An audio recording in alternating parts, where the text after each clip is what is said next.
ভূতনাথ মন্দিরেই করা হয় নিমতলা মহাশ্মশানের জ্বলন্ত চিতার ছাই দিয়ে বাবার আরতি।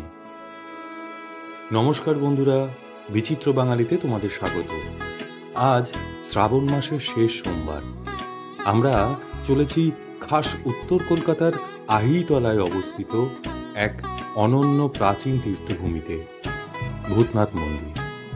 শিব ভক্তদের কাছে এটি শুধু একটি মন্দির নয়, বরং বিশ্বাস, ইতিহাস আর আধ্যাত্মিকতার মিশ্রণ। চলো আজ আমরা একসাথে দেখে নেই ভূতনাথ মন্দিরের ইতিহাস, দর্শন এবং শ্রাবণ মাসের বাবা ভূতনাথের বিশেষ কাজ। নিমতলা মহাশ্মশানের একেবারে পাশেই অবস্থিত এই ভূতনাথ মন্দির। শোভাবাজার থেকে পায়ে হেঁটে অথবা অটোতে সহজেই পৌঁছে যেতে পারো এখানে। বিবিদিবাগামী ট্রেনে আহিতলা স্টেশনে নেমে মাত্র 2 মিনিট হাঁটা পথেও পৌঁছে যেতে পারো। আর জলপথে হাওড়া থেকে বাগবাজার যাওয়ার লঞ্চে আহিতলা ঘাটে নেমেও পৌঁছে যেতে পারো।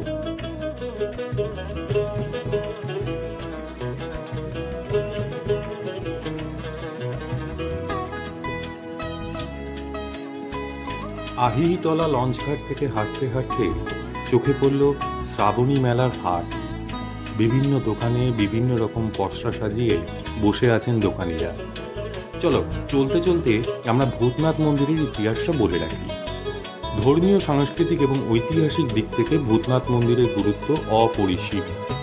1857 সালে রাজা আজবর্টেন এই মন্দিরটি নির্মাণ করেন। মন্দিরটি নিমতলা মহাশ্মশানের একেবারে কাছেই অবস্থিত হওয়ায় দেবাদিদেবকে ধূমধারী বা শ্মশানবাসী রূপে এখানে পূজা করা হয়। প্রচলিত নিয়ম অনুযায়ী শ্মশানের ছাই দিয়ে মহাদেবের আরতি হয়। প্রাচীন জনশ্রুতি অনুযায়ী একজন সিদ্ধ সাধু প্রতিদিন এখানে তপস্যা করতেন, আর প্রতিদিন রাতেই এই শিবলিঙ্গে থেকে নিজে থেকে আলো ছড়াতো। এরকম বহু ঘটনার সাক্ষী ছিল এই স্থান।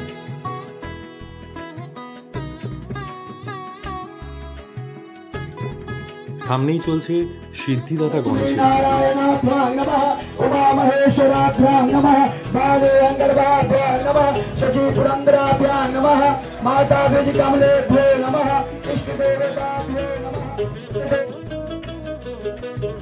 মন্দিরের সামনেই ডালা নিয়ে দোকানিরা বসে। ন্যূনতম 40 টাকা ডালা কিনে আপনারা পুজো দিতে পারবেন। এই হলো ভূতনাথ মন্দিরের প্রবেশদ্বার। আপনারা চাইলে ভেতরে প্রবেশ না করে দোকান থেকে কর্পূর নিয়ে আরতি করতে পারবেন।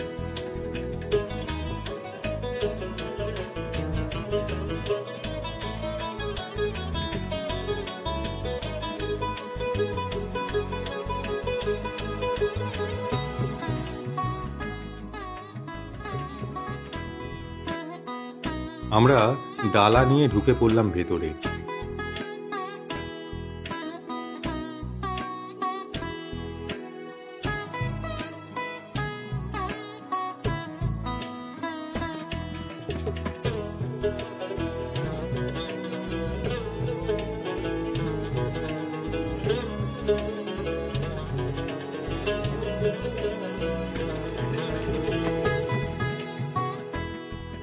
ভেতরে ঢুকেই প্রথমেই চোখে পড়ল নন্দী বাবা।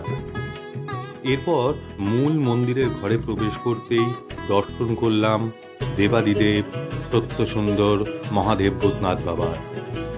ভক্তকুলের ধারণা এখানে পুজো দিলে মহাদেব মনোবাসনা পূর্ণ করেন। বিশেষ করে শ্রাবণ মাসের সোমবারের ভক্তরা সারা রাত ধরে শিবলিঙ্গে জল ঢালা, বেলপাতা অর্পণ ও ভজন কীর্তনের সঙ্গে মেতে থাকেন।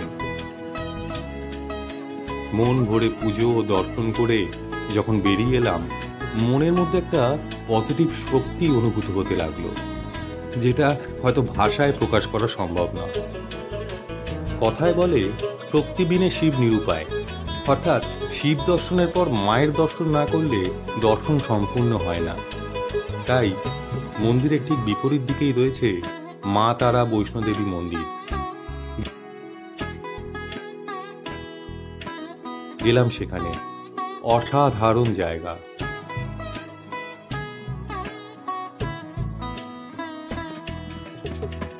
ঢোকার মুখেই রয়েছে দেবাদিদেব মহেশ্বর। এরপর দর্শন করলাম মা তারা।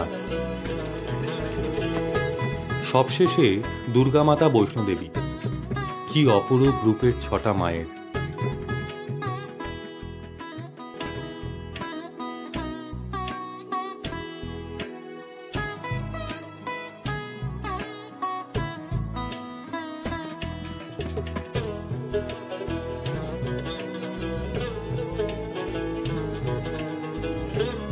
মায়ের আশীর্বাদ নিয়ে এবার বেরিয়ে এলাম ভূতনাথ মন্দিরের সামনে। এখন যাব ভূতনাথ মন্দিরের অনতিদূরেই অবস্থিত 1794 সালে প্রতিষ্ঠিত 8 চালা বিশিষ্ট অতি প্রাচীন দুর্গেশ্বর এক শিব মন্দির দর্শন করতে, যা কিনা সকলের কাছে বুড়ো টিপ বা মোটা বাবা নামে পরিচিত। হাটকোলার দত্ত পরিবারের মদনমোহন দত্তের 2 পুত্র রসিকলাল দত্ত এবং জওহরলাল দত্ত এই মন্দিরটি প্রতিষ্ঠা করেন।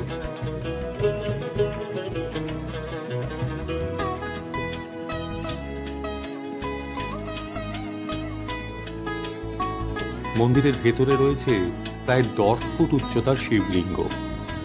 এই লোহার সিঁড়ি বেয়েই ভক্তরা জল ঢালতে ওঠে। কথিত আছে একসময় এই মন্দিরের পাশ দিয়েই গঙ্গা বয়ে যেত, আর এই শিবলিঙ্গ মাঝে মাঝেই বয়ে গঙ্গায় চলে যেত। তাই শিকল দিয়ে বুড়ো শিবকে বেঁধে রাখা হতো যাতে তিনি নিজের জায়গা থেকে পালাতে না পারেন, যা আজও বর্তমান। বটের ঝুড়ি প্রাচীন মন্দিরটিকে পরিবেষ্টিত করে রেখেছে, যা কিনা শিবের জটা বলেই মনে হবে।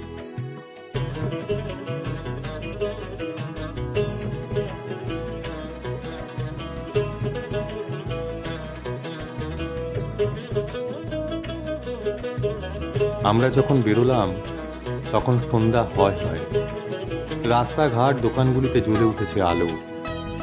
দোকানগুলিতে বিকিকিনি খুব ভালোভাবেই চলছে। অগণিত ভক্তকুলের মধ্যে চলছে এক অদ্ভুত আনন্দ, যার রেশ আমাদের মধ্য দিয়েও বয়ে চলেছে। ভিডিওটি ভালো লাগলে লাইক ও সাবস্ক্রাইব করে আমাদের পাশে থাকবেন।